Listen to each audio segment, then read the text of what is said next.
noches con todos. Un placer estar aquí nuevamente con ustedes. Esta vez brindando el curso de argumentación jurídica. ¿Cuál es el tópico del día de hoy? El día de hoy el tópico son las teorías de la argumentación jurídica, la teoría estándar en sí.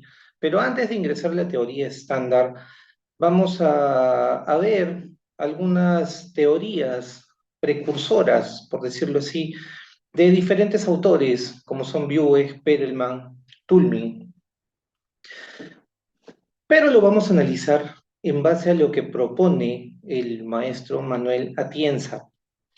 Él es el que en este momento, el filósofo y además abogado, que se está encargando justamente de hacer críticas a estos ensayos, no solamente a los precursores de las teorías que he mencionado, sino también a los que han desarrollado la teoría estándar, como son McCormick, ¿no? Y Alexi. Bien, Frida, por favor, si me puedes dar pase para compartir pantalla en el que dice Jorge Ojeda Udiápolis. Sí, doctor. Por favor, el área de sistemas, con el nombre del doctor Jorge Ojeda Uribe. Listo, doctor. Ahora sí. Gracias. Gracias. Para servir. Vamos a empezar con el desarrollo del tema. Lo voy a manejar de esa manera para que lo puedan ver. Bien.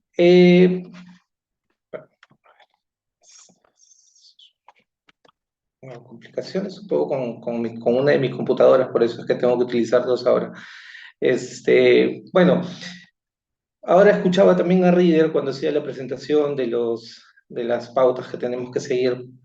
Si bien es cierto, regularmente yo dicto una clase donde me gusta que todos participen, puedan hacer las preguntas, obviamente, aquí también pueden hacer las preguntas abiertas durante la explicación. Sin embargo, tengo que comentarles que el comienzo al principio, o por lo menos los primeros temas que vamos a ver, son más teóricos, justamente porque vamos a hablar de teoría, ¿no? Me gustaría que presten atención a ello porque vamos a conversar sobre qué es lo que señala, qué es lo que opina el maestro Manuel Atienza, qué es lo que refiere respecto a las teorías precursoras y a la teoría estándar. Y luego de ello vamos a pasar a más a ver el tema de qué es la argumentación, de acuerdo a desarrollando el balotario que tenemos. Bien, como les comentaba, el- lo que propone el maestro Atienza es propugnar que el derecho, él señala que el derecho es un fenómeno complejo, ¿no? Que admite su comprensión y su realización de diversos enfoques, ¿no? Ya sea estructuralista, funcional o valorativo. Sin embargo, la concepción moderna del derecho hace posible su comprensión y la operatividad desde una perspectiva práctica, que quiere decir que el derecho se tiene que también ver como argumentación, ya no es algo plano o estático como se veía antes, ¿no? Porque aparecía una norma jurídica y la norma jurídica era interpretada netamente, lo que decía la norma era lo que se establecía y ahí terminaba. Pero con el paso del tiempo, con la evolución del derecho, se da el tema de la argumentación. ¿Y qué es argumentar? Argumentar es justificar. Y para ello para argumentar algo, tenemos que razonarlo primero. Lo analizamos, lo razonamos, lo interpretamos y lo argumentamos. Entonces ya no solamente es lo que se da en la norma y que queda en una oración, en una frase donde la norma establece tal, no, porque hay diferentes formas de interpretarlo. Y digo diferentes porque definitivamente nos hemos encontrado en casos en que un abogado está interpretando una norma de una forma y el juez la interpreta de una manera diferente, ¿cierto? Hay circunstancias en las que nosotros mismos nos vemos en posiciones en las que decimos, ¿cómo es que el juez ha podido fallar de esa manera si la norma establece tal y cual cosa para la pena que está dictando? Sin embargo, ha dejado en libertad al ladrón, al asesino, al violador. ¿En qué se basó él? Y obviamente él, para dar un veredicto, él tiene que argumentarlo. Y muchos a veces no estamos de acuerdo con ello. pero es como se presenta actualmente, ¿no? El tema, el derecho como argumentación. En sí, ya no se trata de la pura concepción normativa que limitaba el derecho a su plano legal, ¿no? Ahora hay un mundo de normas jurídicas como expresión de voluntad del legislador en las que nace, se desarrolla y hasta se agota todas las vías en que se desarrolla el derecho. Bien, entonces, pasando al tema, vamos a ver, argumentación jurídica, ¿qué busca la argumentación jurídica? La argumentación jurídica busca un razonamiento, una reflexión. ¿Y cuál es el ámbito de aplicación? El ámbito de aplicación es para la producción o establecimiento de normas y derechos, ¿no? Eso es crear normas, crear leyes. Es necesariamente porque la argumentación no solamente se basa, la argumentación jurídica no solamente se basa en que sea verbalizada, sino que también hay argumentación escrita. Entonces nosotros pasamos de lo que estamos verbalizando a transcribirlo y crear las normas. En eso aparecen las fases prelegislativa, que es donde existe el problema social, y la fase legislativa, donde se crea la norma para regular el problema social que ha aparecido. Bien. Tenemos también que es para la aplicación de normas jurídicas a la resolución de casos. Claro, ¿quién utiliza el argumento? Justo como lo señalaba. Lo utilizan los jueces, ¿no? Para dictar las sentencias. Los órganos administrativos, cuando emiten sus resoluciones administrativas en base a procedimientos que están realizando, también, ellos también emiten una argumentación para llegar al fin del procedimiento. Pero también dice que los simples particulares. ¿Y a qué me refiero con simples particulares? Me estoy refiriendo a las personas del día a día, nosotros. Problemas en el hogar, problemas en la calle, problemas en todos lados. Y cuando surge un problema, ¿qué es lo primero que uno hace? Argumenta. No, que nos hemos chocado con tu vehículo chocó el mío, no. Yo venía por este carril, tú eres el que te has metido, estás argumentando. La argumentación se utiliza el día a día. Entonces, ¿y para qué lo usamos? Como lo dice ahí, se ocupa para problemas de hechos o derechos, ¿no? Regularmente los problemas de los simples particulares son los que se trasladan a la vía judicial cuando ellos ya no pueden resolverlos, que es ahí donde entra la argumentación jurídica, netamente. Y bueno, y la dogmática jurídica, que es la que suministra criterios para la producción del derecho y para la aplicación del derecho. Bien, entonces, en eso es en lo que se desarrolla directamente la argumentación jurídica, en ese ámbito, en ese enfoque. Ahora, vamos a ver el enfoque del derecho con el derecho y la argumentación. Justamente, como les comentaba, estoy analizando más que todo al autor Manuel Atienza y les recomendaría que puedan tomar nota, que lean su obra, El derecho y la argumentación, ¿no? Es una obra bastante completa, donde hace mención justo a lo que vamos a ver, pero yo lo voy a ver de manera resumida. Sería bueno que puedan darle una revisión, una leída a su obra, porque nos explica el tema de las teorías y nos habla que el derecho admite su consideración en base a la triádica desde una perspectiva estática, ¿no? Ah, antes de continuar, quiero saber, estoy hablando de la fase triádica del derecho. ¿Y a qué me refiero con la fase triádica? La fase triádica es netamente esto, ¿no? La consideración triádica es la norma, el hecho y el valor. Entonces, ¿qué es lo que nos indica? Que desde una perspectiva estática, en la que lo fundamental es el carácter normativo, ¿no? Su estructura, las normas, sus características, sus fines, eso es lo que se desarrolla como enfoque del derecho en base a la norma, ¿no? Ahora, en contraposición, ¿quién viene? Viene el enfoque funcional, que es la vertiente dinámica, ¿no? Como lo señala, la vertiente dinámica de cómo actúa el derecho en sí. Es el movimiento a través de los mecanismos que propician la puesta en ejecución de las normas, ¿no? Para el cumplimiento de los cometidos jurídicos. Eso es el enfoque funcional, ¿no? Eso es lo que parte de los hechos. Y la tercera consideración es el valor, ¿no? Porque se detiene y esto aborda el derecho desde una perspectiva valorativa y crítica. Los requisitos que debería cumplir toda estructura legal, todo análisis de una norma desde un punto de vista modélico, o sea, es decir, que se tiene que relacionar todo, ¿no? Desde el tema de la norma hasta el hecho en sí para llegar a un valor determinado. Y todo eso se conecta en una sola. Para mí esto es conectarse todo en una forma o en una dimensión axiológica.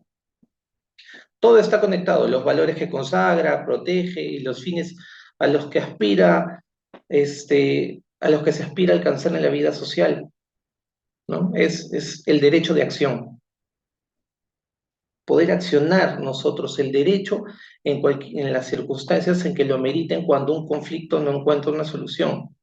Y para ello tenemos que presentar una perspectiva en base a una argumentación. Y no toda argumentación siempre va a ser verdadera. Argumentar, como les comentaba, significa justificar. Y justificar no siempre, no siempre va a ser lo correcto.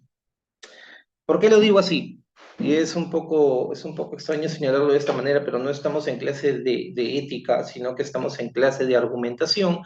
Y los abogados necesitamos argumentar cuando tenemos algún proceso, un proceso judicial de por medio, necesitamos argumentar para la defensa, por ejemplo, de la persona que nos contrata. Esto implica buscar la manera más viable y hasta buscar esos vacíos legales en una norma que a interpretación, por ejemplo, de la parte contraria, puede estarlo llevando de otra manera. Al final de cuentas, va a depender de lo que ustedes presenten dentro de su proceso, ¿no? Eso es lo que hay que analizar. El hecho de que no siempre se va a ver el tema de la verdad dentro de una argumentación. Es lo que más convenga, siempre y cuando esté bien argumentado.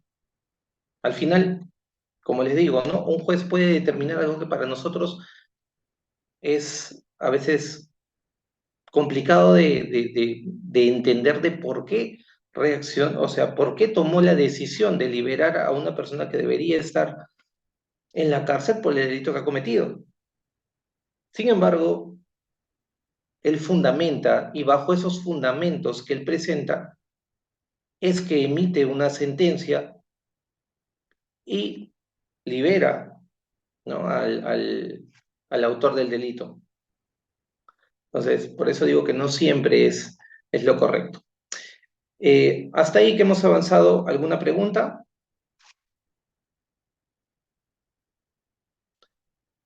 Bien, entonces continuamos. Eh, bueno, hablemos del derecho y la argumentación. ¿Y qué es lo que nos dice qué es lo que nos dice Manuel Atienza respecto a esto? Que sin argumentación, y esto incluye interpretar, no es posible que se realice el derecho. ¿Por qué? Porque nosotros necesitamos analizar cualquier planteamiento. Nosotros necesitamos analizar cualquier norma, cualquier ley que se nos presente. Por eso indica que esto se aborda dentro de los distintos momentos que aparecen en el derecho, que es el plano legislativo, el plano judicial y hasta en el plano dogmático, ¿no? En ese sentido, él señala que todas las sociedades tienen que hacer frente a una serie de problemas, de conflictos sociales y hasta individuales, algunos de los cuales se considera que no podrían resolverse o al menos tratarse adecuadamente sin que recurramos a los instrumentos jurídicos.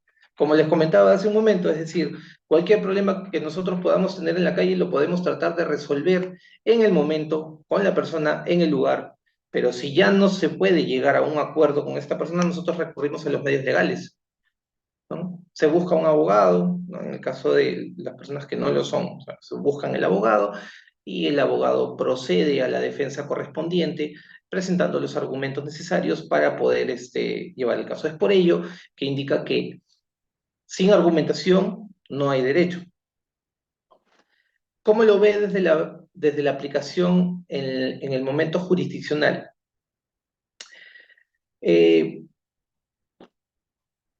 Poniéndolo en el caso, ¿no? Decir que pueden surgir dudas en cuanto a la aplicación de las leyes, porque a veces lo que él señala o considera es que la ley no basta, a veces no es suficiente, ¿no? Y cuando surgen estas dudas de validez o conformidad con otras reglas o normas, porque hay contraposición de normas a veces de mayor rango, de mayor jerarquía, hacen que no se puedan aplicar de forma pertinente a un caso concreto. Entonces ahí es donde se tiene que aplicar el raciocinio para poder determinar cuál es la norma con la cual yo voy a sustentar en el plano jurisdiccional lo que yo estoy argumentando. ¿Me dejo entender?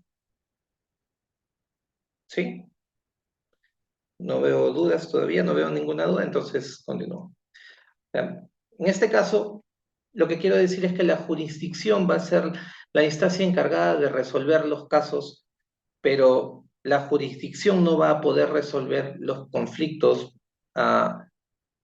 así nada más porque el juez determina de forma retórica y dice, ok, yo determino que esto es de acuerdo a lo que señala esta normativa y por ende yo sentencio a cadena perpetua, ¿no? Al tal persona. Sí, ¿y cuál es el motivo por el que emite esa sentencia? No, no necesito informarte sobre eso porque yo lo considero así. No, no es así. En el Perú no se maneja el- la fórmula retórica. La fórmula retórica es considerada en otros países y a pura conciencia del juez, por ejemplo, en Estados Unidos, si el juez determina que simplemente él determina que la persona tiene que ir presa, va preso. En el Perú no. En el Perú lo tienes que sustentar, lo tienes que argumentar. ¿Por qué?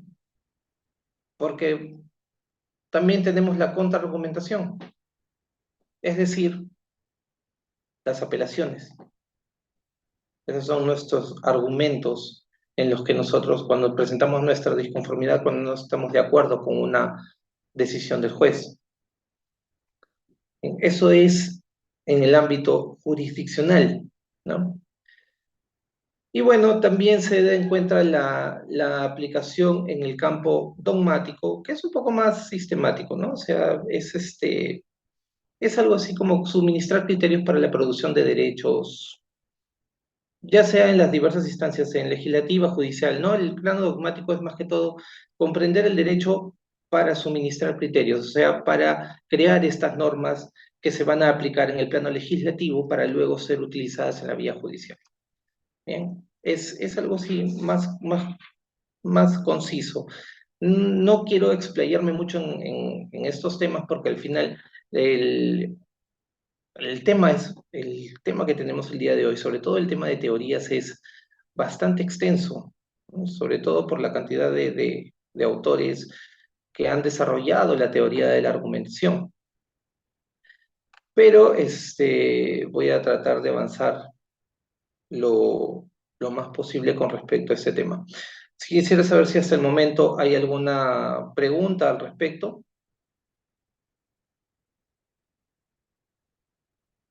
Bien, entonces continuamos. Se hace la distinción de la argumentación en tres formas. La argumentación puede ser formal, la argumentación puede ser material o también puede ser pragmática. Bien. La interpretación formal, creo que no.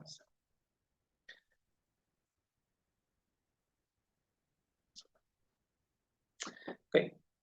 La interpretación formal es el aspecto fundamental de la lógica deductiva estándar, ¿no? Eso es lo que se aplica actualmente en la teoría estándar de la argumentación. Es considerada como la argumentación, como una actividad compuesta de una serie de enunciados independientemente de su verdad. Es lo que me refería, ¿no? Está compuesta de enunciados lógicos, pero no es necesariamente quiere decir que todos sean verdaderos, ¿no? También depende de la corrección de las premisas o la verdad de las conclusiones, porque a eso es a lo que vamos a llegar. Luego de argumentar, vamos a terminar llegando, o sea, primero vamos a colocar una premisa, argumentamos y al final concluimos en algo. Entonces, en este aspecto prima la cuestión lógica y el problema de la interpretación gravita en torno a si partir de determinadas premisas, las cuales lógicamente pueden derivarse de la conclusión alcanzada, ¿no? A través de reglas de inferencia que constituyen los criterios de corrección del argumento, ¿no? O sea, para decirlo así, son esquemas, son formas de argumento, categorías, eh, con prescindencia del contenido material. Entonces, el modelo más frecuente que se utiliza es el de la inducción, pero ello no excluye que también puedan de forma abductivas también, ¿no? O sea, inductivas es algo más forzado, ¿no? O sea, te fuerza a utilizar la lógica y, y busca como entrar en un debate. Para ello se utiliza. La interpretación material es lo que es en esencia, no es en sí la forma de los argumentos, sino el contenido de ellos, ¿no? Esto se da más en las normas, en los hechos. eh, Como lo puedo decir que responde al problema de en qué debemos creer o qué debemos hacer. Y consiste en más que todo en una teoría de las premisas, ¿no? Las razones para realizar una determinada acción y sus criterios de corrección. De eso es más que todo lo que se trata de la interpretación material. Y la concepción pragmática es una actividad que busca lograr la interacción del intérprete para persuadir. Es decir, yo busco persuadir a la persona que me está oyendo con mi argumento. Y esto obviamente es respetando ciertas reglas, ¿no? Dependiendo de la actuación donde se realice esta argumentación, donde se realice esta interpretación, ya sea en la vía judicial, ya sea ante un auditorio, eso es dependiendo del lugar donde se vaya a realizar la puesta de la argumentación que uno está sustentando. Bien. Pasamos a lo que es la corrección de los argumentos. Eh, ¿Qué quiere decir la corrección de los argumentos? La lógica formal, como lo dice la diapositiva, solo proporciona mecanismos de corrección formal. desentendiéndose de lo material. Ya hemos visto que lo material es el tema, abarca lo que son leyes, normas y demás, o contenido, ¿no? Sino más que todo de la forma como uno lo va a interpretar, cómo lo va a razonar, que es la lógica formal, utilizando la lógica, ¿no? Eh, es posible, ¿no? Que esto, como dice, se parta de premisas incorrectas, pero se llegue a alcanzar soluciones correctas. No necesariamente, o sea, es decir, podemos tener un problema y para nosotros desarrollar este problema tenemos que establecer ciertas premisas, cómo lo vamos a resolver. Las premisas son ideas que uno va desarrollando de manera lógica y ellas a su vez pueden estar elaboradas de forma incorrecta, pero pueden llegar a la solución correcta del problema. Bien, entonces esa es la forma, desde el punto de vista lógico, en la corrección de los argumentos, porque un argumento se puede corregir la premisa para llegar a una conclusión lógica real, ¿no? Una solución correcta. Eso es más que todo en ámbito general, el tema el tema de la que estamos tratando el día de hoy sobre la argumentación jurídica, ¿no? Pero vamos a desarrollar ahora lo que corresponde a las teorías. A ver, un segundito. Aquí está.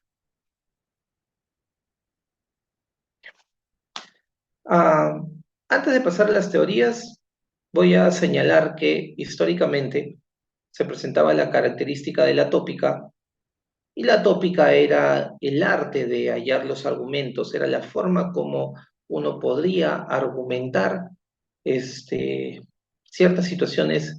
Estamos hablando del siglo XV, cuando Aristóteles y Cicerón eran quienes tenían, digamos así, la batuta de cómo era la manera de llevar la argumentación en el plano jurídico. Entonces ellos señalaban que habían características tanto desde el punto de vista del objeto, del instrumento o del tipo de actividad. Todo esto ha ido evolucionando. ¿Y por qué señalo la tópica? Porque ahorita vamos a pasar a ver la teoría eh, dada por Theodore Beweg, quien quiere rescatar nuevamente o quien quiere traer nuevamente al sistema la tópica, ¿no? Que es como les menciono, es el arte de hallar una argumentación. Pero Manuel Atienza critica esta, este intento de volver a la tópica jurídica. No es algo que se esté utilizando, no es algo que se esté implementando actualmente porque nosotros manejamos la teoría estándar de la argumentación. En sí estamos basados en un sistema, más que todo en la teoría de McCormick, que es lo que se utiliza dentro de nuestro sistema legislativo. Pero el razonamiento de Buick es el siguiente. Esto, cuando se realiza, es a comienzos, como le decía, ¿no? Del siglo XV, del siglo XVIII, donde todo lo que se contraponía en esa época era el método antiguo o el tópico retórico, era una contraposición al nuevo método que se estaba tratando de plantear, que era el sistema de la argumentación netamente formal.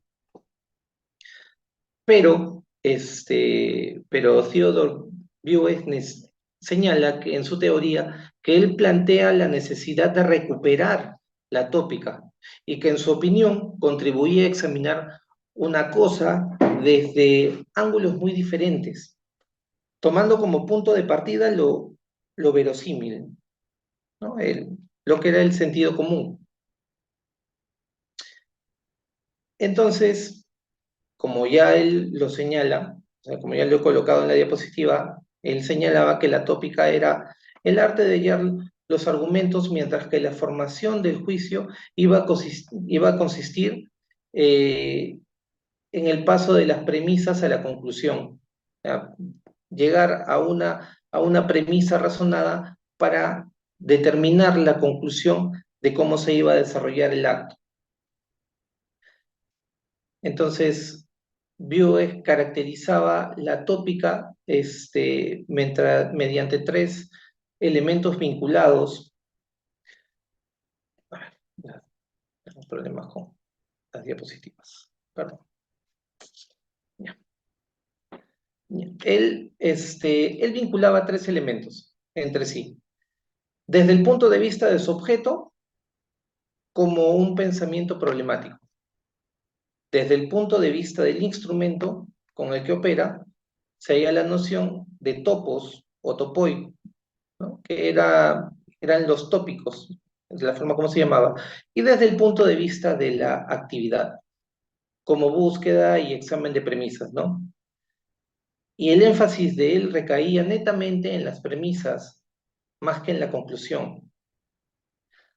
Así era como los tópicos podían verse como premisas compartidas, ¿no? Generalmente eran algo que este, gozaban de una vocación que al menos imponía una carga, ¿no? Para desvirtuar a las personas que lo rechazaban. O sea, no todos estaban de acuerdo con que la tópica tenía que verse, tenía que compartirse con una premisa, sino que cada uno tenía su función, pero habían quienes rechazaban esta teoría y, bueno, él sostenía que su modelo se basaba en el pensamiento jurídico romano, porque él en la antigüedad, en el derecho romano se utilizaba mucho esencialmente el tópico, ¿no?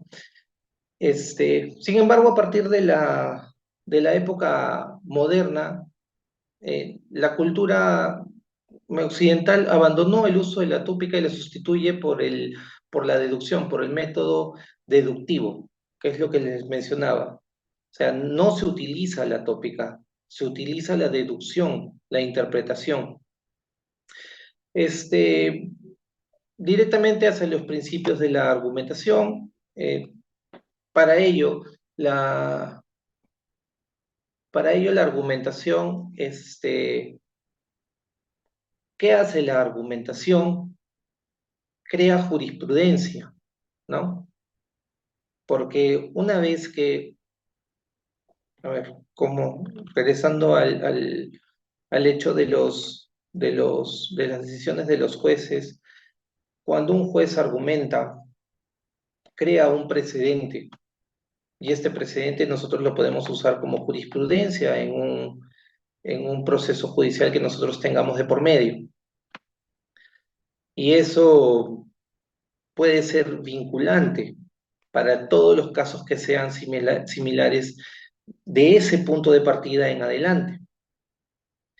Y eso es parte de lo que se trata en una de las teorías que vamos a ver ahora, en la cual señala que nosotros creamos un precedente y que este mismo precedente se va a tener que utilizar para un caso similar posterior a ello. ¿Por qué? Porque ya estuvo argumentado. Entonces ya no necesitamos argumentarlo de nuevo. Sin embargo, si aparece un nuevo criterio o una forma diferente de razonarlo, siempre puede cambiar, está en constante evolución, ¿no? Ahora, ya vimos de que Viewes lo que intenta es recuperar la tópica y traerla nuevamente al método legislativo o al método jurídico actual. ¿Y qué dice Atienza respecto a lo que él está tratando de buscar, ¿no? Él señala que hay una imprecisión en la noción de tópica. Para él, considera que la tópica nunca se utilizó o nunca fue nunca se utilizó el concepto adecuado con respecto a la tópica, ya que tiene varios sentidos, ¿no? Porque la tópica se puede ver tres cosas diferentes en una tópica. Por ejemplo, lo primero es que es una técnica de búsqueda de premisas, ¿ok? También se puede ver como una teoría sobre la naturaleza de las premisas o una teoría del uso de estas premisas en el campo de la argumentación jurídica. Existen tres nociones, por eso dice que la tópica es imprecisa y que a lo largo de la historia se ha usado de manera imprecisa porque lo han interpretado en la época romana y en adelante, hasta que hubo la variación, lo han utilizado de la manera como ellos lo han interpretado en ese momento, ¿no? Como una búsqueda de premisas, como la naturaleza de las premisas o como una teoría de estas en el campo de la argumentación. Por ello, él considera que no es adecuado que se pueda, perdón, acá está, no considera que se ha construido una teoría, sino se ha descubierto un campo de investigación. ¿A qué se refiere con ello?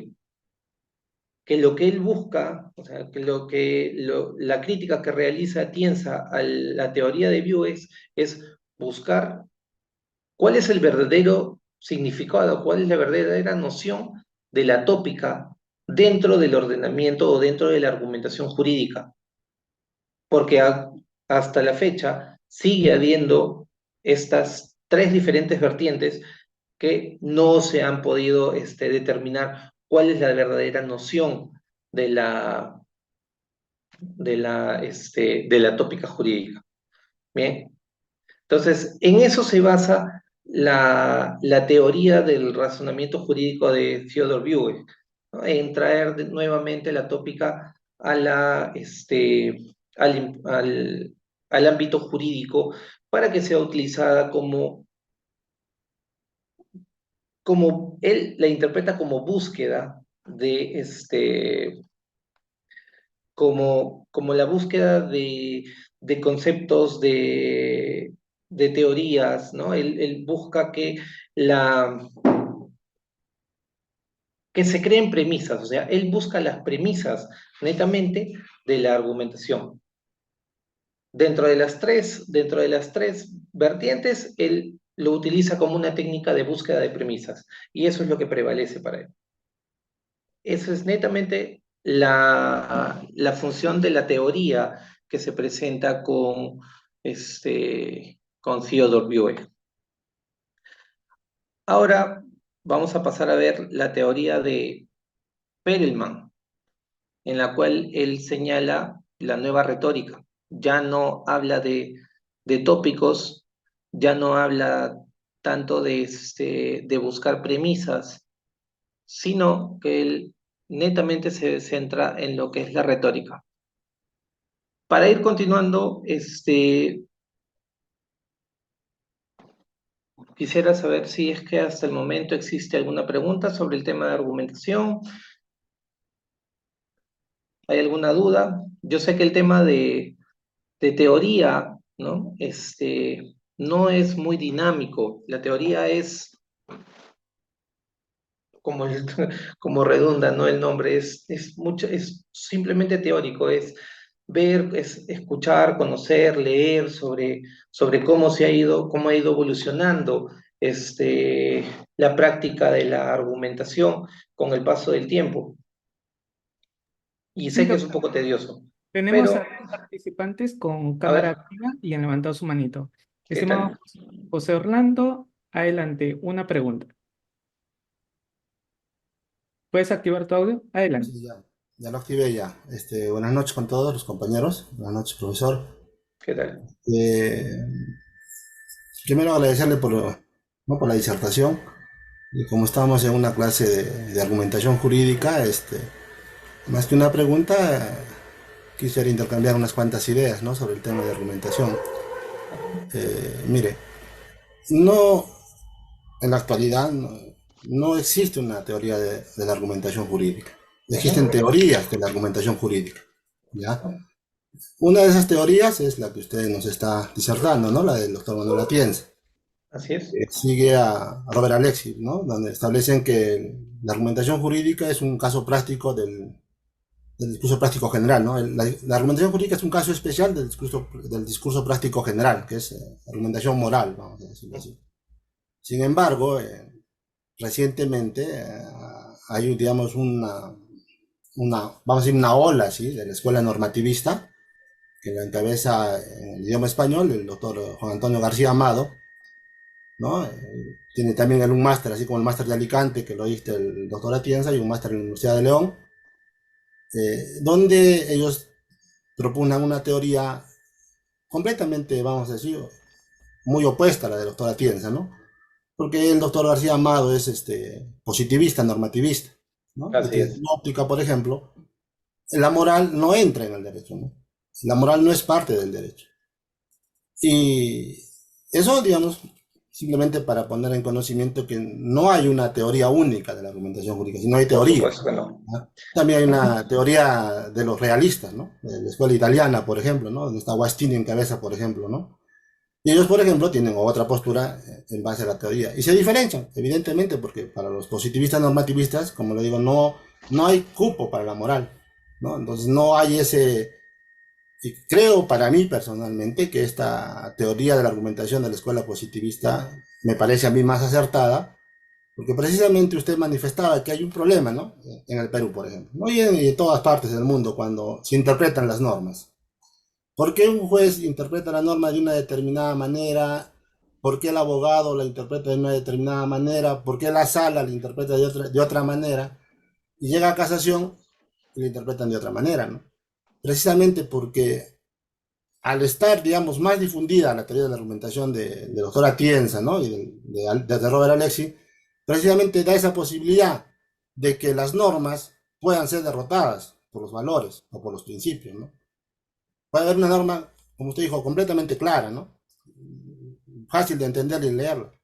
Pero el juez, a pesar de que la norma es clara y fácil de entender, argumentando ya cuestiones de valores o cuestiones morales, vence a la norma, ¿no es cierto? Y entonces saca una interpretación completamente opuesta al sentido de la norma, ¿no? El sentido literal.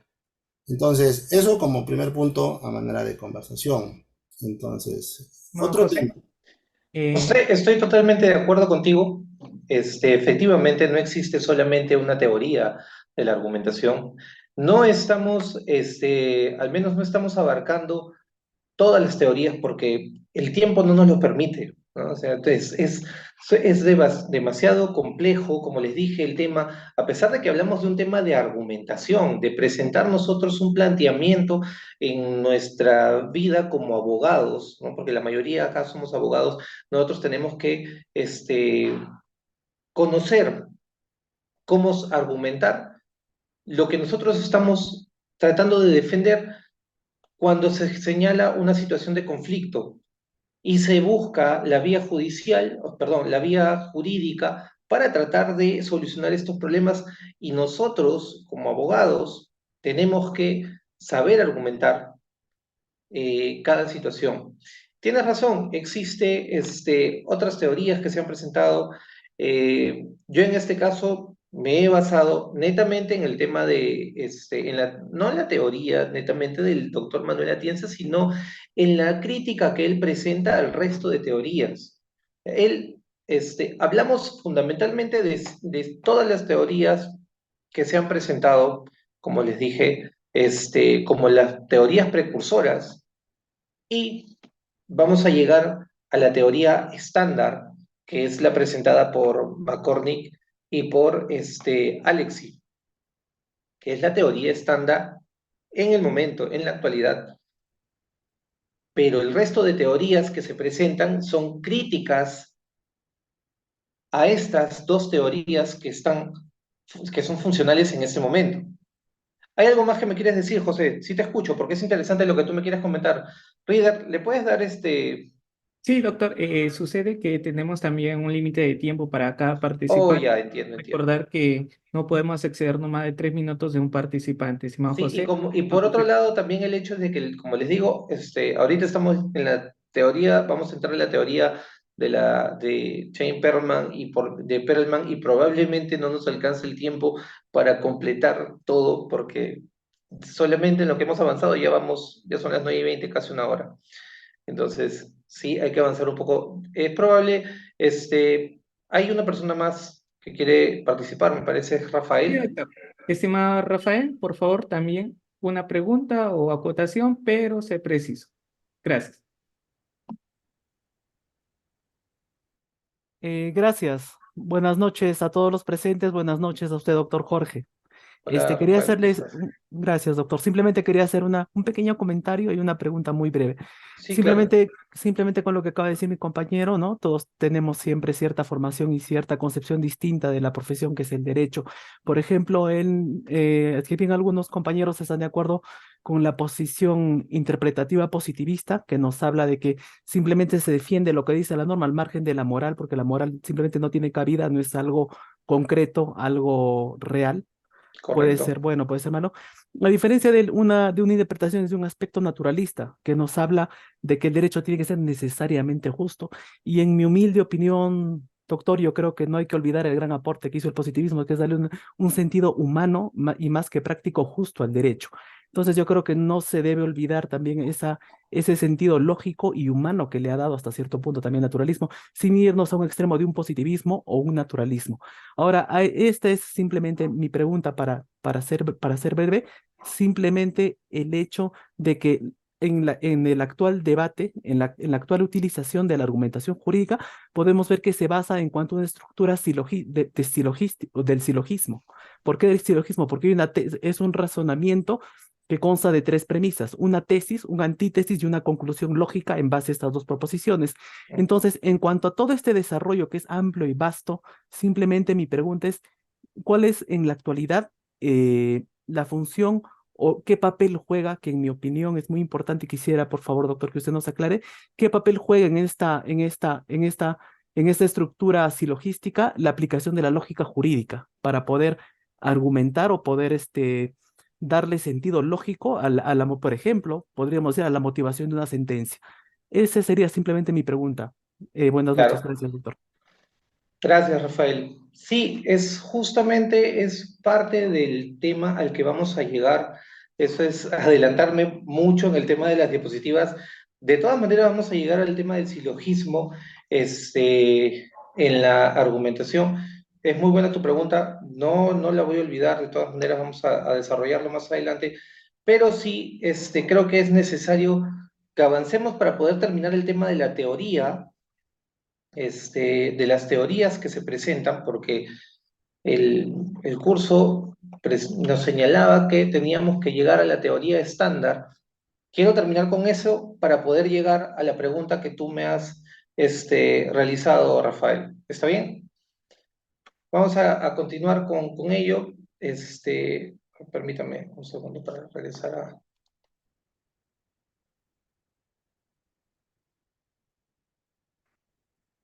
Sí, definitivamente van a haber muchas contraposiciones respecto a lo que es la teoría de la argumentación. Es cierto también lo que señala Rafael con respecto a, a que no se puede desnaturalizar el derecho. Definitivamente hay que tener varias concepciones, ¿no? Y que el derecho siempre tiene que ser justo. Y definitivamente siempre tiene que ser justo el derecho.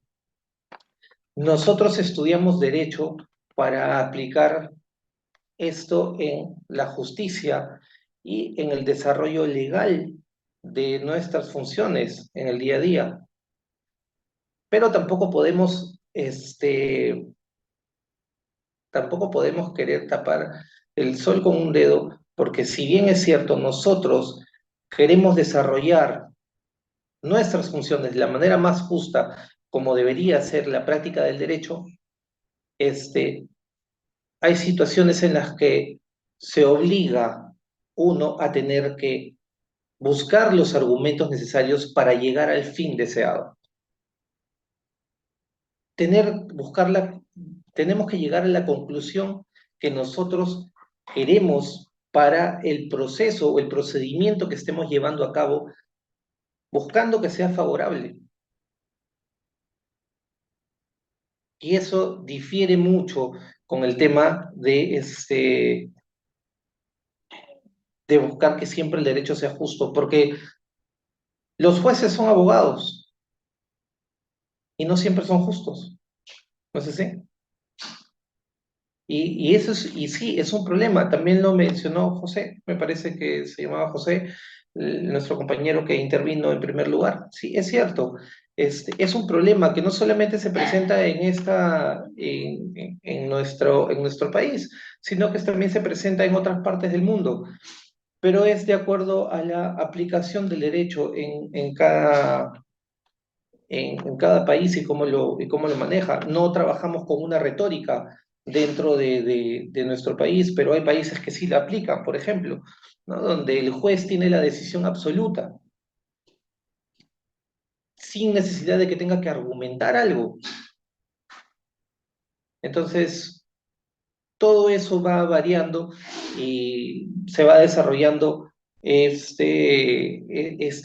teorías, van saliendo nuevos análisis, y bueno, en este momento estamos viendo las teorías que se están presentando actualmente, o al menos quiero llegar a la teoría estándar, y sin desmerecer el resto de teorías que también se han presentado, pero lamentablemente no me alcanza el tiempo para poder desarrollarlas todas. Me gustaría, y es un tema mucho más amplio, pero a veces el tiempo es lo que nos gana justo en estos cursos, ¿no? Porque solo son 2 horas y llevamos ya 1 hora completa habiendo analizado o habiendo desarrollado 2 teorías.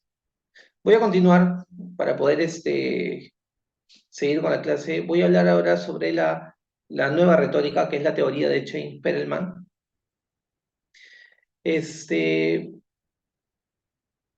La teoría de Perelman consiste fundamentalmente en formular una noción válida de la justicia, ¿no? En el carácter formal. ¿A qué se refiere? Él netamente él dice que la tópica es el elemento fundamental de la argumentación, pero que le concierne netamente a la retórica. Esto es porque señala que la aplicación de la retórica para él es el núcleo fundamental de la teoría de la argumentación, ¿no? Él cambia el concepto de la utilización de la tópica y lo lleva netamente a la retórica.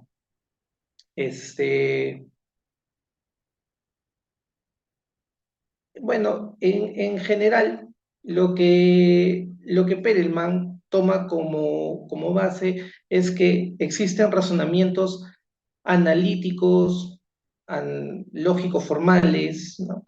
Él desde la vertiente aristotélica, él se basa en que se tienen que realizar razonamientos analíticos, eh, ubicándolo como un planteamiento fundamental. Él indica que la argumentación es en sentido estricto se mueve de forma plausible y aparecerá como un hilo conductor de propuestas, de razonamientos en diferentes campos, ya sea en el de las ciencias humanas, en el derecho, en la filosofía, pero siempre indica que la idea parte de razonamientos, ya sean de razonamientos políticos, ya sea de jueces o de abogados, ¿no? Para construir una teoría de una argumentación jurídica. Ahora, estos argumentos retóricos, ¿no? Tratan de establecer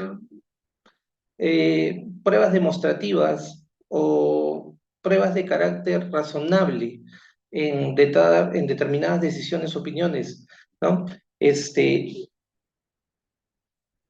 Como lo mencionaba, Perelman afilia netamente su teoría a la retórica y no a la dialéctica. Él se refiere netamente que la importancia y la noción es la estructura de un discurso argumentativo, ¿no?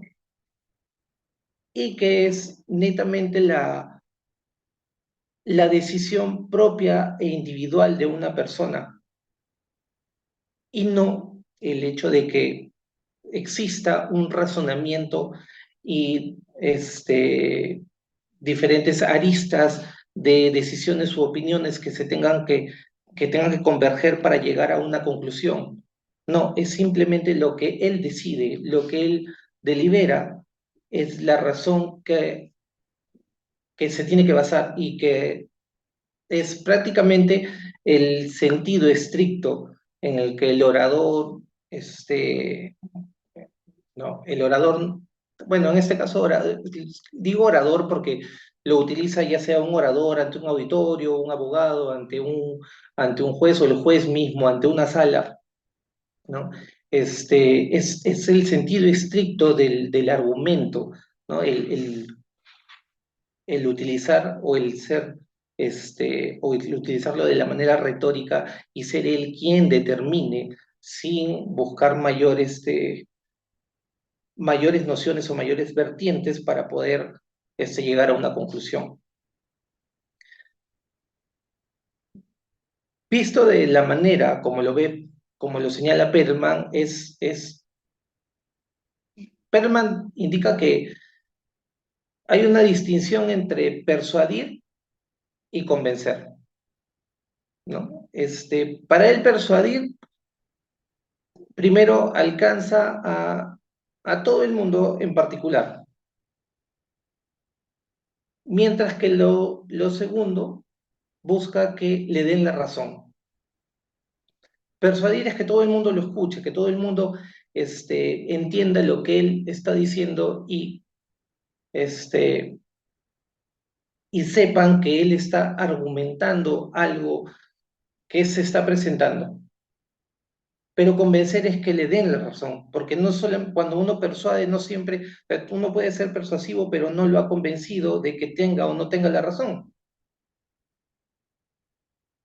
Sin embargo, con la convicción, ¿no? El convencer, sí, es utilizar otro tipo de técnicas argumentativas, ¿no? Enlace, asociación, argumentos basados en la estructura de lo real, ¿no? Eso es un catálogo extenso de argumentos que se van a presentar para formular, para formular su teoría.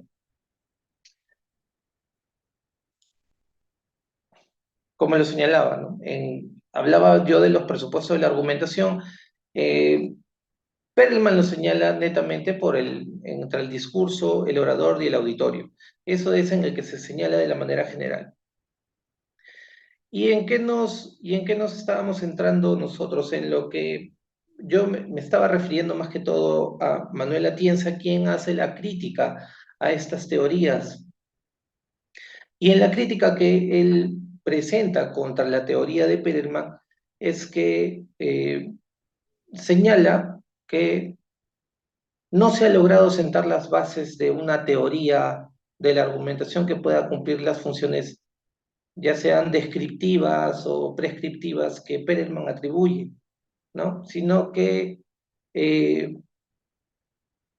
o sea, se aprecia el valor de querer tratar de introducir un esquema que permita una discusión, ¿no? Entre las vías moral, entre la justicia y el derecho, pero pero no existe una racionalidad concreta. Además señala que es muy impreciso, ¿no? En el empleo de ciertos conceptos en cuanto a lo que es la concepción de la retórica, porque como él señala, indica que la argumentación sí tiene que jugar un papel importante dentro de ya sea un discurso, un orador, un auditorio, ¿no?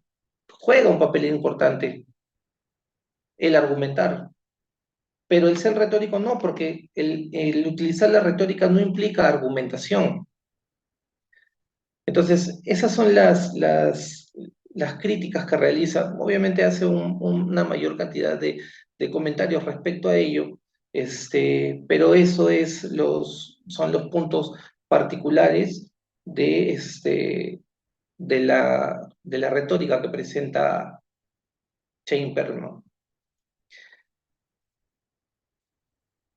Voy a pasar ahora a la teoría de la argumentación de Tullmin. Tullmin utiliza tres formas de argumentación. Es decir, él señala que se tiene que presentar la argumentación, el razonamiento y el argumento, ¿no?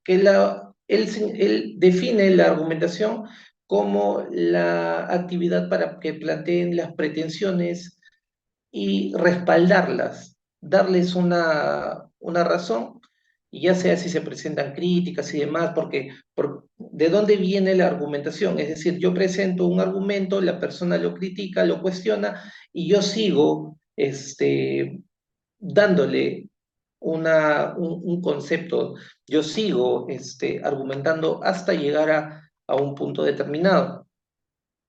Hablamos también del razonamiento, que este, es razonar la pretensión, es analizarla y luego presentarla dentro de un argumento que en la teoría estándar no viene a ser argumento, sino conclusión, presentándola como dos sentidos, ¿no? ¿Qué nos dice Tullmin? Tullmin parte de que la idea lógica guarda una relación estrecha con lo que los hombres piensan y cómo argumentan, ¿no? Cómo lo argumentan, cómo lo practican, ya sea en el campo de la ciencia, en el campo del derecho, en el campo de las matemáticas.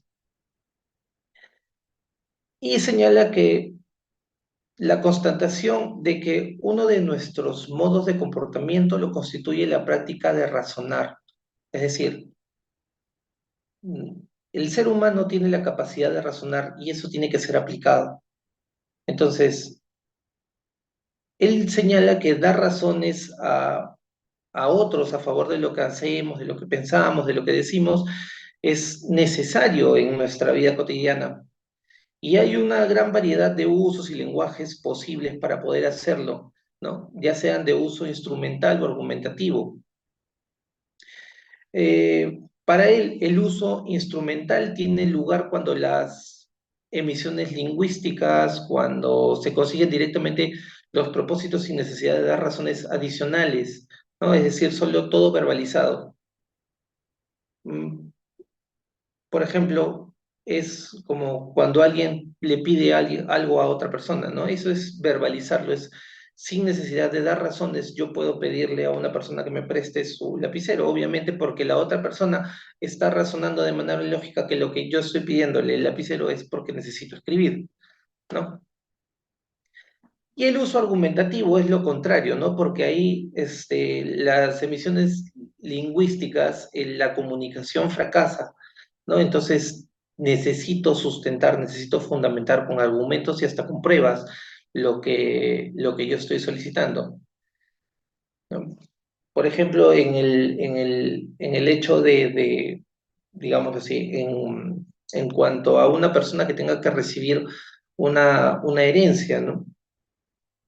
El padre fallece, el hijo supérstite es quien tiene que recibir la herencia y se van a presentar cuestionamientos. Se puede presentar el planteamiento de que sí, a él le corresponde. El argumento lógico es que él, siendo único hijo, es el heredero y por ende le corresponde recibir la herencia. Sin embargo, se puede presentar una contraargumentación porque una persona puede venir señalando de que también es hijo del padre que ha fallecido y que también le corresponde la herencia. Entonces ahí va a tener que haber se crea un conflicto y en ese conflicto se van a tener que argumentar ambas partes, ¿no? Entonces, lo que él señala, lo que Toulmin señala es que hay dos tipos de misiones, el hecho de presentar el uso argumentativo y el uso instrumental. Entonces, qué es lo que señala o qué es lo que critica Atienza sobre la teoría de la argumentación de Toulmin? Él señala que la propuesta de Toulmin representa una superación de los esquemas lógicos habituales, ¿no? Trasciende de los elementos conocidos, ya sean de la premisa y la conclusión, y propone otros elementos como el respaldo, la garantía, ¿no? Esos son las pruebas, los medios probatorios que respaldan un argumento. Entonces es necesario que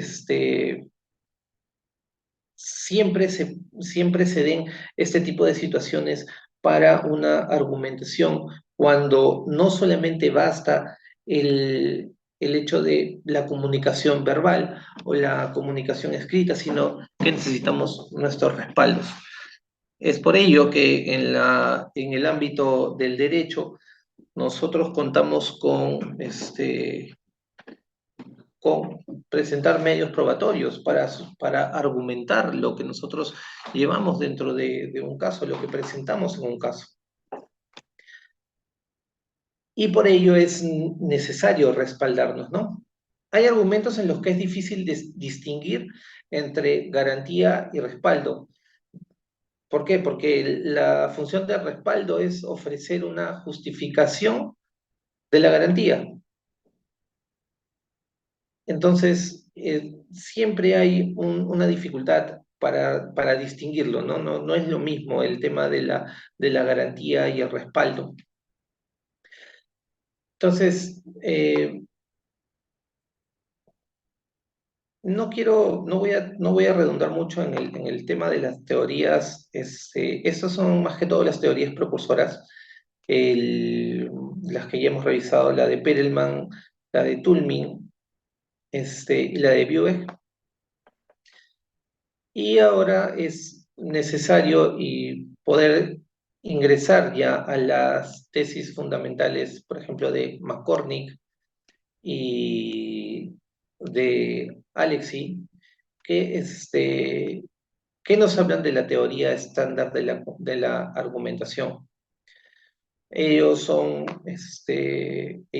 la presentaron ya cuando en la década del 70 y del 80 es que ellos presentan estas teorías y, y bueno, iniciando con la presentación vamos a ver la teoría de McCormick.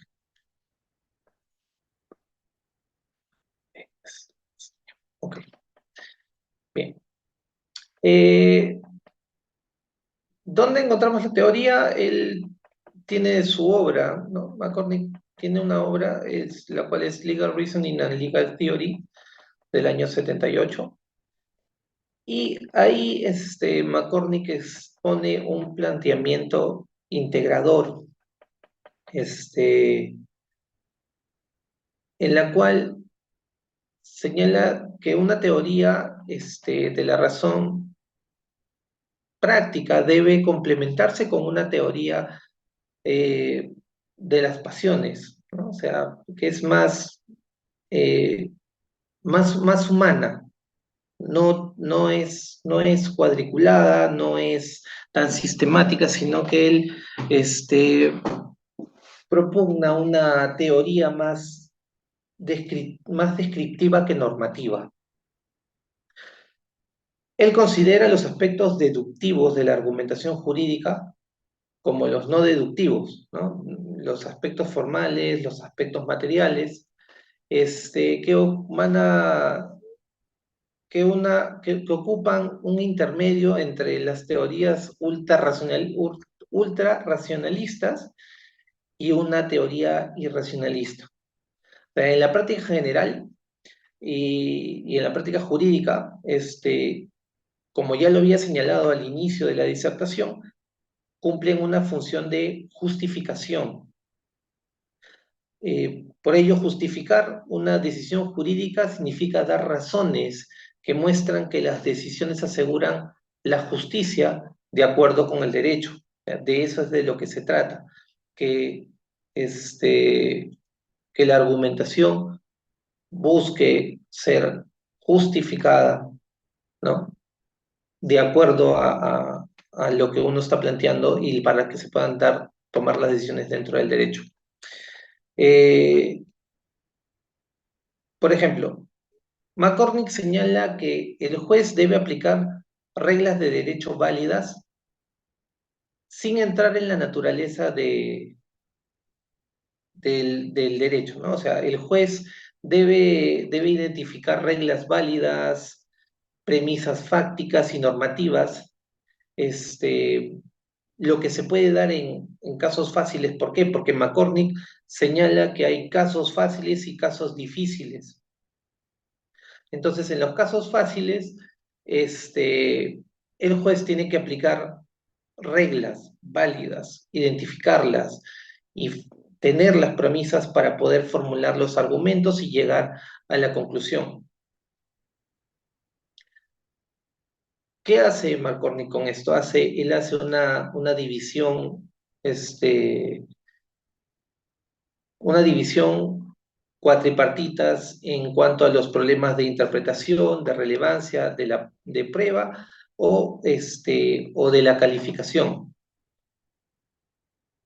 ¿A qué se refiere con los problemas de interpretación? Se refiere a las cuestiones normativas, ¿no? Tanto la interpretación como la relevancia se refiere netamente a las cuestiones normativas. Y la prueba y la calificación se refiere a lo que son premisas fácticas. ¿Qué señala? ¿Qué señala? Que existen problemas de interpretación cuando se sabe cuál es la norma que se va a aplicar, pero esta admite más de un sentido. Es decir, nosotros conocemos el marco normativo que vamos a utilizar en el caso, pero ese caso o ese marco normativo para ese caso tiene más interpretaciones. Entonces, esos son los problemas de relevancia que se sitúan dentro del momento anterior a la interpretación, ¿no? El hecho de que, de cómo va a ser interpretado tanto por la parte que nosotros estamos defendiendo como por la contraparte. Entonces,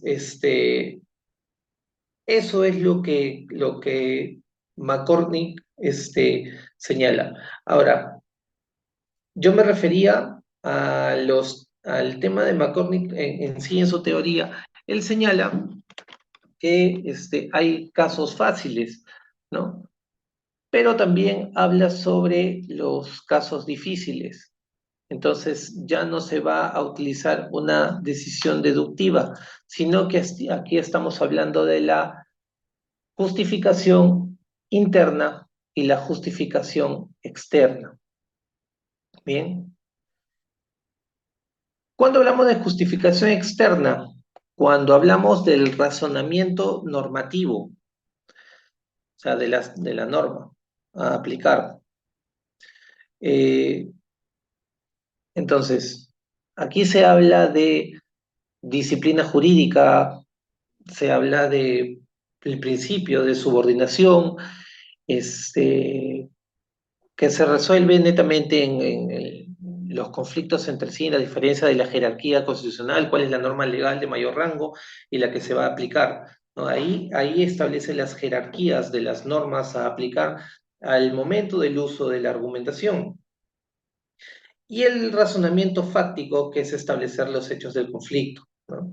Tener las premisas, los medios probatorios y para poder llegar a una conclusión. Ahora, la justificación interna nos habla de una premisa mayor, de una premisa menor y una subsunción. La premisa mayor es el supuesto que coincide, como dice la diapositiva, la coincidencia en términos hipotéticos. Vamos a ponerlo así. La premisa mayor, la norma jurídica, la ley. Es decir, el que mata a una persona no, será condenado a una pena privativa de libertad por 20 años. Es la norma. La premisa menor, José mata a Pedro. Premisa menor. La subsunción, ¿cuál vendría a ser? La conclusión. ¿Cuál sería la conclusión? José va a ser privado de su libertad por 20 años por matar a Pedro. ¿Ok? Esa es la justificación interna. Ahora, planteándolo como ejemplo, para ver si se entendió. Digamos que nos dan la premisa y sale una norma en la que indican que los trabajadores que ganan más de 10.000 soles están obligados a pagar el 5% de lo percibido como impuesto. ¿Cuál sería la premisa mayor en este caso? La norma, lo que establece. Y digamos, voy a tomar como ejemplo a nuestro colega Rafael. Digamos, Rafael gana más de 10.000 soles. ¿Cuál sería la conclusión? Sabiendo ya que la premisa mayor es la norma que establece que se tiene que pagar impuestos. ¿Cuál sería la conclusión? La conclusión sería que Rafael tiene que pagar impuestos del 5%. Entonces, eso es lo que plantea McCormick y eso es lo que, es lo que nosotros actualmente, correcto, José, exacto, José, Rafael tiene que pagar 5% de su sueldo, que serían los impuestos. Así es lo que se aplica y se aplica actualmente en nuestro sistema jurídico, ¿no? La norma lo establece, hay una premisa mayor, nosotros tenemos una premisa menor, que es el hecho en sí, porque hablamos de norma, hecho y valor o consecuencia en este caso, ¿no? Que es más o menos lo que tú me habías preguntado, Rafael, hace un momento. De eso era de lo que estábamos hablando. Eso es lo que se aplica actualmente. Nosotros aplicamos la teoría de McCormick en nuestro sistema jurídico. ¿Por qué? Porque nosotros ya tenemos una norma establecida y en base a esa norma establecida nosotros vamos a generar un sinfín de premisas, las cuales van a ser para que nosotros podamos convencer a un juez dentro de un proceso judicial y busquemos la mejor conclusión de ese proceso. Bien, espero haber llegado a la pregunta que me habías hecho, Rafael. Y bueno, eso es en lo que se refiere a la teoría integradora de McCormick, ¿no? En esto se atañe su concepto, el lograr que tengan un carácter lógico, no solamente que no es suficiente el que sea una deducción, sino que hay que ir paso por paso de acuerdo a las justificaciones que sean necesarias, porque vemos que la justificación interna y la justificación externa, o sea, tienen sus etapas, sin embargo, hablan de razonamiento normativo, ¿no? Y la premisa mayor, que es la norma, en el razonamiento normativo que es externo, es lo que se crea, ¿no? El razonamiento normativo es crear la norma, ver cuál es la norma que nosotros vamos a utilizar y establecerla. Y el razonamiento fáctico es que nosotros creemos las premisas, ¿no? Cómo vamos a presentar la solución al conflicto, cuáles son los medios probatorios, y eso se tiene que hacer eso se tiene que hacer durante la etapa de la premisa menor, donde se establece que se cometió, por ejemplo, el delito en el caso de José y Pedro, ¿no? Eso es lo que se desarrolla netamente en esta teoría. En su planteamiento, él pretende que sea equilibrado y busca la razonabilidad. Entra la racionalidad y la irracionalidad, como ya lo estaba mencionando, ¿no? Y sobre todo racionalidad matemática. Él Siempre mencionaba el hecho de que se busca que sea racional de forma matemática, numérica, establecida, que todo coincida, ¿no? Trata de conjugar racionalidad con pasiones humanas, como ya lo mencioné, también lo mencionaba Rafael, el tema del derecho es más humano, ¿no? Y no se puede desnaturalizar, eso sí, no se debe desnaturalizar, y no tiene que ser todo acartonado, vertido en una norma, sino que nosotros también tenemos un propio razonamiento lógico y buscar la manera en que el derecho sea llevado de la manera más adecuada y legal, ¿no? Buscar la legalidad en todo aspecto, pero son las situaciones en las que nos vamos a encontrar en algún momento y va a determinarlo la forma como nosotros presentemos nuestro planteamiento jurídico ante las situaciones que vayamos observando. Bien, vamos a pasar a la teoría de Robert Alexy, pero Reader.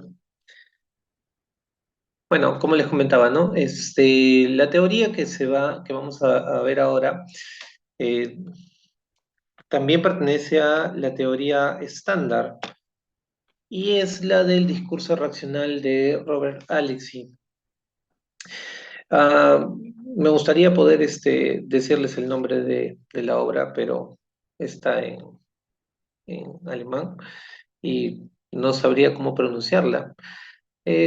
Sin embargo, esta obra en su planteamiento es de la misma corriente de McCormick, ¿no? Pero parte desde un sentido contrario. Mientras que McCormick propone como paradigma la argumentación jurídica, Alex imparte de una teoría de la argumentación práctica general, que luego la proyecta al campo jurídico. Por lo tanto, para él la argumentación jurídica es un caso especial de un discurso práctico general, ¿no? Eso es como lo define, por eso lo definen como el discurso racional, ¿no? Eso se distancia un poco de la práctica real de la argumentación jurídica, ¿no? Pero es parte de lo que se plantea dentro de ello. Alesi lo plantea no solo como una teoría que se ocupa del aspecto normativo de la argumentación y que permite distinguir los buenos o malos argumentos, ¿no? Sino que él propone un planteamiento analítico al explorar la estructura de los argumentos. Él asume que un abordaje descriptivo al incorporar estos elementos empíricos dentro de la teoría, ¿no?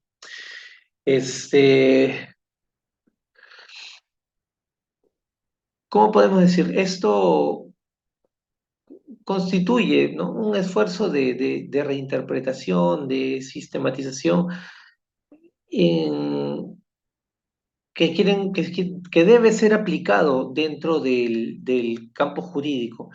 Entonces, existe el discurso de Habermas, ¿no? Y Alexei hace suyo el planteamiento de Habermas, donde dice que la teoría de un carácter procedimental se pone de manifiesto en la aplicación y regulación de un discurso práctico mediante reglas que se refieren no solo a las proposiciones, sino a los hablantes, ¿no?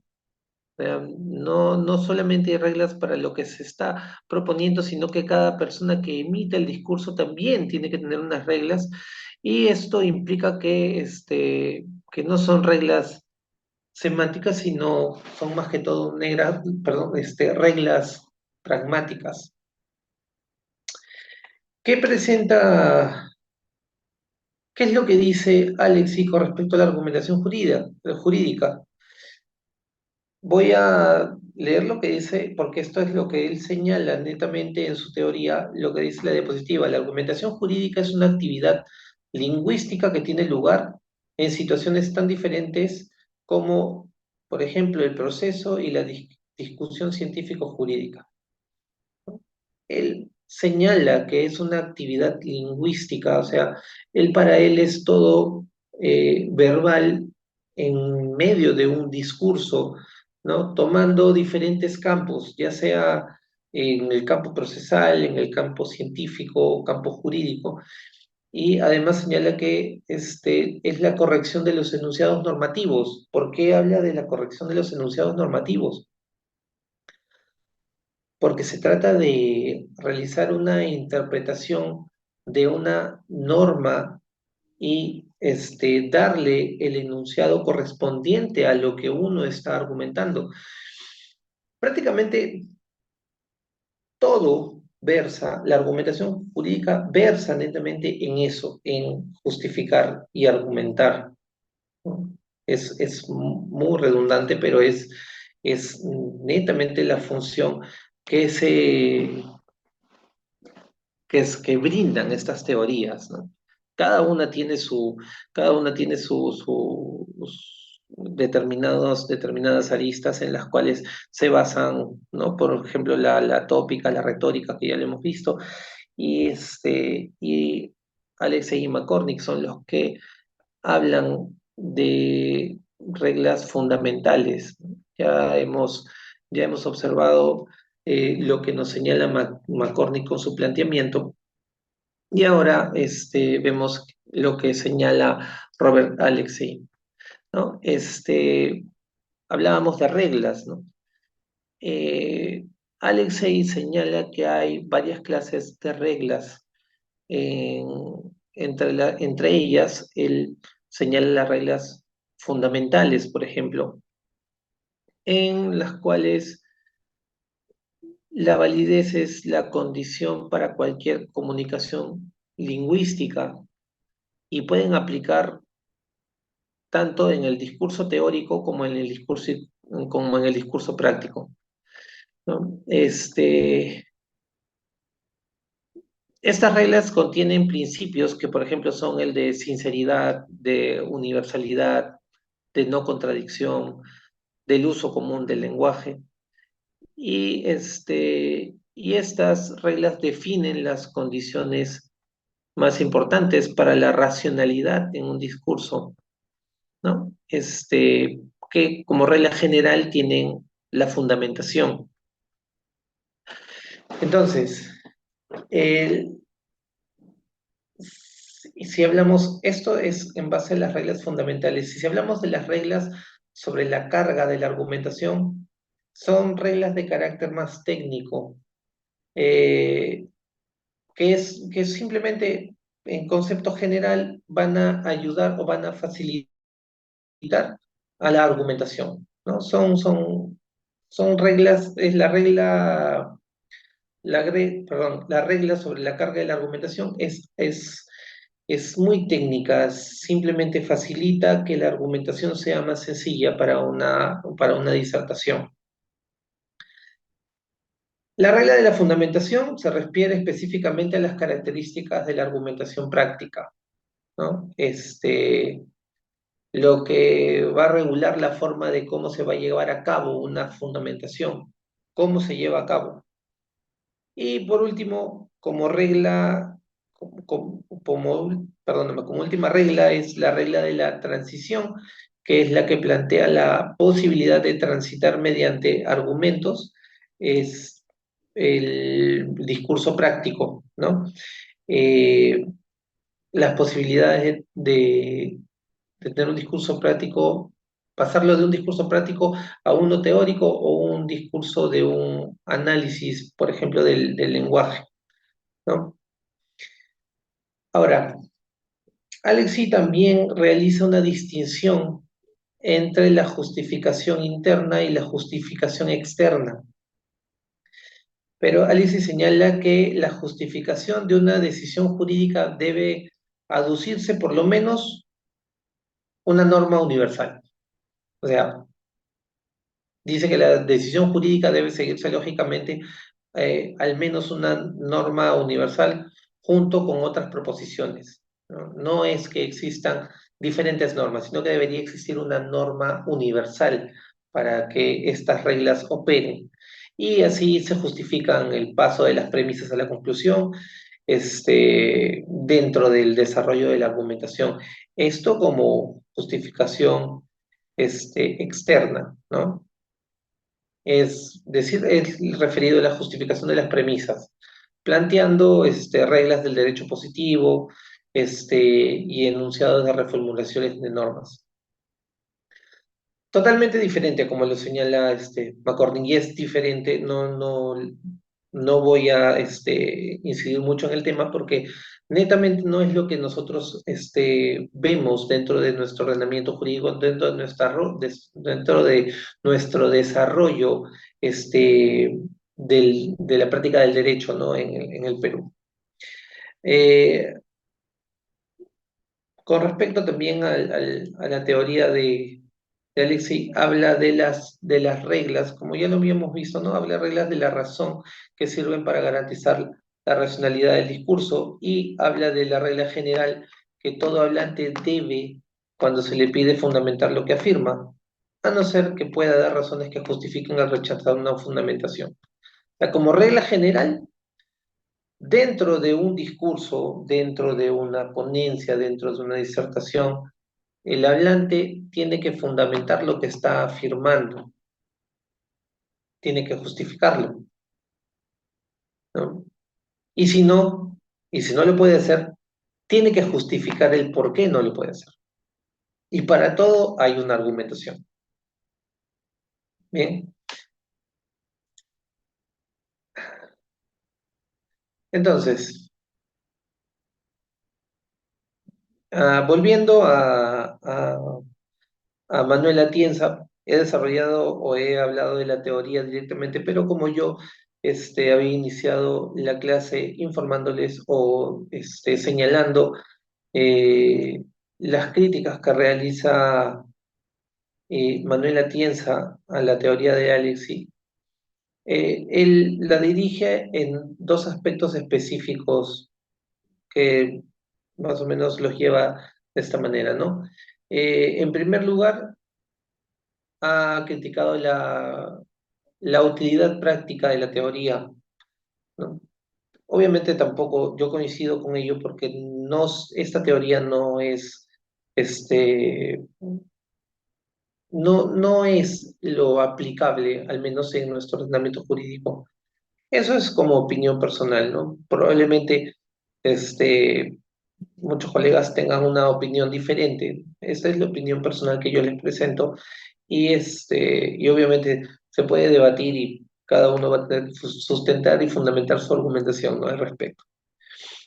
Pero a lo que señala Atienza, ¿no? Él critica la aplicabilidad o la utilidad para la práctica de esta teoría, porque tiene limitaciones. Y además el procedimiento discursivo no puede constituir el criterio de verdad o de corrección de los enunciados. Eh, Porque lo que más cuenta es, en el contexto, es la justificación y no son las opiniones de los participantes. O sea, uno no busca que den su opinión, sino su justificación y argumento. ¿Bien? Entonces, eso es lo que se puede observar, o al menos la forma en la que lo critica Manuel Atienza, como les comentaba, son libres de poder decirlo y poder revisar el libro que este autor ha presentado, donde él presenta todas las críticas a estas teorías y poder revisar las diferentes vertientes que, por ejemplo, José nos mencionó hace un momento, ¿no? Revisar las vertientes que se señalan de las diferentes teorías que se han presentado hasta el momento. Pero voy a, voy a dejar el tema de las teorías hasta aquí, y voy a desarrollar breve y entrar al punto de qué cosa es un argumento, ¿no? Eh, ¿qué se entiende por argumento?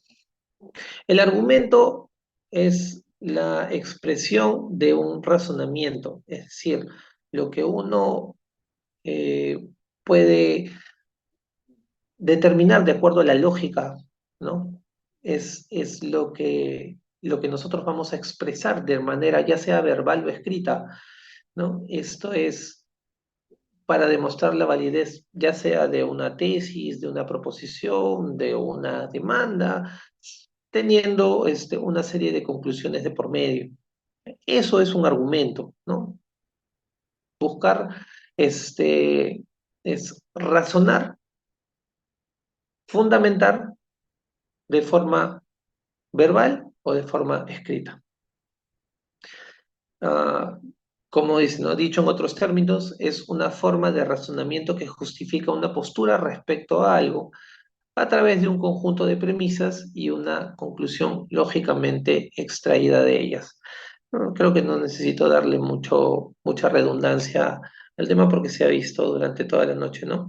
Los argumentos forman parte de los discursos y las opiniones, pero no siempre son válidos o convenientes, por eso no siempre tienen éxitos en defender una postura, ¿no? O sea, no logran convencer o no logran motivar una acción.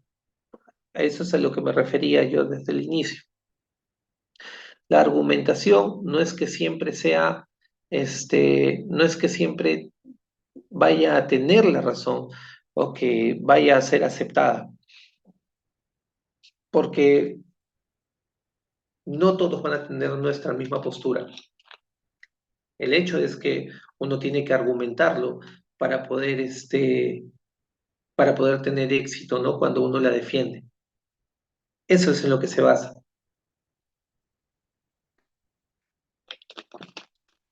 ¿Y cuál es la estructura de un argumento?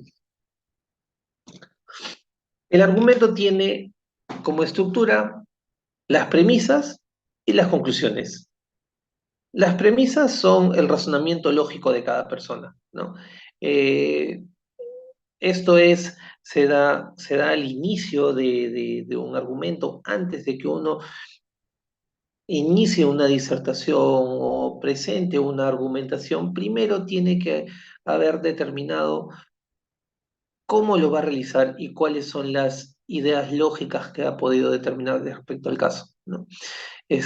Por ejemplo, si uno va a iniciar una demanda por alimentos, por ejemplo, y ya vamos a hacer una demanda por alimentos y me dirán, ok, doctor, pero ¿dónde se va a argumentar al momento de la audiencia que se va a presentar? No, la argumentación escrita es la demanda que uno presenta. Entonces, antes de redactar la demanda, uno, ¿qué es lo primero que hace? No piensa en cuáles van a ser sus fundamentos de hecho, y los fundamentos de hecho están basados en las premisas que nos va a dar a la persona a la que nosotros estamos defendiendo, ¿no? En cuanto a este, si el niño está reconocido, si han estado casados, cuánto tiempo de convivencia, o si no están casados, ¿no? O sea, hay que ver si es que fueron convivientes, cuánto tiempo de convivientes, o sea, un montón, tenemos que ver todos los fundamentos que van a sustentar esa demanda. Entonces, esa es la parte de las premisas, ¿no? Las ideas lógicas. Y luego la conclusión, que es la segunda parte del razonamiento donde ya nosotros concluimos y vamos a decir, este, estos son los argumentos que vamos a utilizar para presentarlo ante el juez, ¿no? Pero ahí yo pongo como ejemplo dentro de la diapositiva algo tan sencillo, ¿no? Una premisa puede ser, todos los hombres son mortales y yo soy un hombre. Entonces, eso es una premisa, y es una premisa lógica, porque todos los hombres son mortales, yo soy hombre, ¿en qué voy a concluir? Que soy mortal. Entonces, eso es en lo que se basa la estructura de un argumento. Y además, el argumento cuenta con afirmación, que es la premisa inicial del argumento, ¿no? Es lo que vamos a probar o justificar. El razonamiento, que es el sustento lógico de lo que hemos hablado en todo momento, que para tener un argumento tenemos que razonarlo, tenemos que haber determinado de forma lógica cómo lo vamos a sustentar. Y la evidencia, que es que a veces no es suficiente el argumentarlo verbalmente o de forma escrita, sino que necesitas presentar evidencias, medios probatorios para poder complementar tu argumento. Entonces, en eso se basa la estructura del argumento y también del argumento jurídico, porque es lo que nosotros vamos a utilizar cuando hagamos una redacción de alguna demanda, que dentro del curso me parece que también lo tienen establecido y que se va a poder ver más adelante. Y bueno, con esto estamos llegando al final de del tema a tratar el día de hoy, argumentación jurídica, sobre las teorías de la argumentación y la teoría estándar, que es la que estamos aplicando netamente dentro de nuestro ordenamiento jurídico. Y bueno, con esto yo he concluido con la clase.